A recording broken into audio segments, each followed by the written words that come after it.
Vous imaginez un monde sans peur? Je crois qu'on serait tous morts déjà.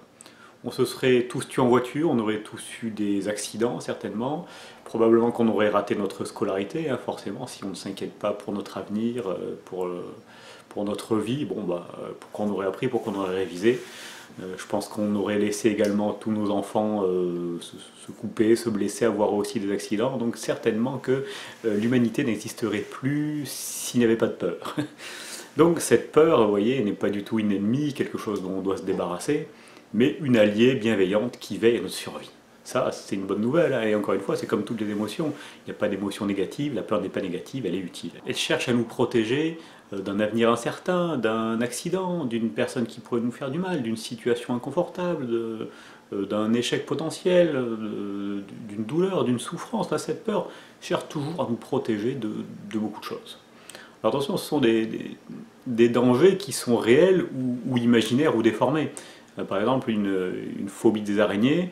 Bon, la petite araignée n'est pas forcément réellement dangereuse, surtout en France, il n'y a pas beaucoup d'araignées dangereuses qui se promènent dans nos maisons.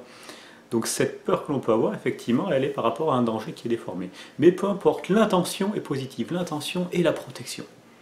Donc au lieu de la voir comme une ennemie, autant la voir voilà, comme une alliée bienveillante, et c'est-à-dire l'écouter. Qu'est-ce qu'elle me veut, cette peur, quand je la ressens? Donc elle me veut du bien, elle veut me protéger, d'accord. Sachant ça, qu'est-ce que moi je peux mettre en place? Eh ben, il y a des situations où je vais pouvoir agir, il y a des situations où je ne pourrai pas agir, il faudra que j'accepte, et puis je vais pouvoir aussi réconforter cette peur. Par exemple, le Covid, si j'ai peur du Covid, eh ben, il y a plein d'actions que je peux mettre en place. Je peux faire attention quand je me lave les mains, porter le masque, faire attention aux personnes que je côtoie. Et puis il y a toute une partie qui ne dépend pas de moi, hein. J'ai beau moi faire très attention à comment je vais me laver ou porter mon masque, pour autant le Covid lui circule quand même, ça ne dépend plus de moi. Donc là j'ai toute une partie à accepter. Et après bien sûr réconforter, c'est-à-dire se montrer à soi-même, écoute ma chère peur, regarde ce que je fais déjà, ce qui est en mon pouvoir, ce que je peux faire, je le fais, le reste ça dépend plus de moi, donc c'est bon, tu as le droit de t'apaiser, tu as le droit. Et c'est à partir de ce moment-là que oui, on peut par exemple bien respirer pour essayer de se calmer, pour essayer d'apaiser sa peur. Mais surtout pas avant, vous savez, quand on est stressé, quand on est angoissé, des fois on nous dit qu'il faut bien respirer pour se libérer de ce stress. Mais c'est pas forcément enfin, sur le moment ça peut fonctionner, mais sur le long terme c'est pas très efficace. Pourquoi? Parce qu'au moment où on a ce stress, cette angoisse, ça veut nous protéger, ça nous veut du bien. Si on est en train de bien respirer, eh ben, l'intention est de la chasser, cette émotion, comme si c'était quelque chose de négatif, comme si c'était une ennemie.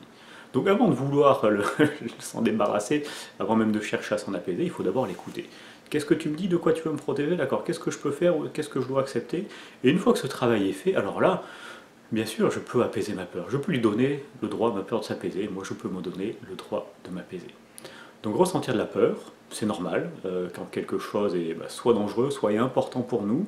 Voilà, c'est tout à fait normal. On a le droit de ressentir de la peur. N'importe quelle personne, même un acteur, un chanteur qui monte sur scène, eh ben lui aussi il a une peur, alors peu importe la forme que ça prend, du stress, des angoisses ou autre chose, mais grâce à cette peur, il ne la subit pas, il l'écoute, donc il connaît bien son texte, il connaît bien ses paroles, il va se donner à fond sur scène, il ne va pas s'endormir au milieu de la scène grâce à cette peur. Donc heureusement qu'ils ont ces peurs.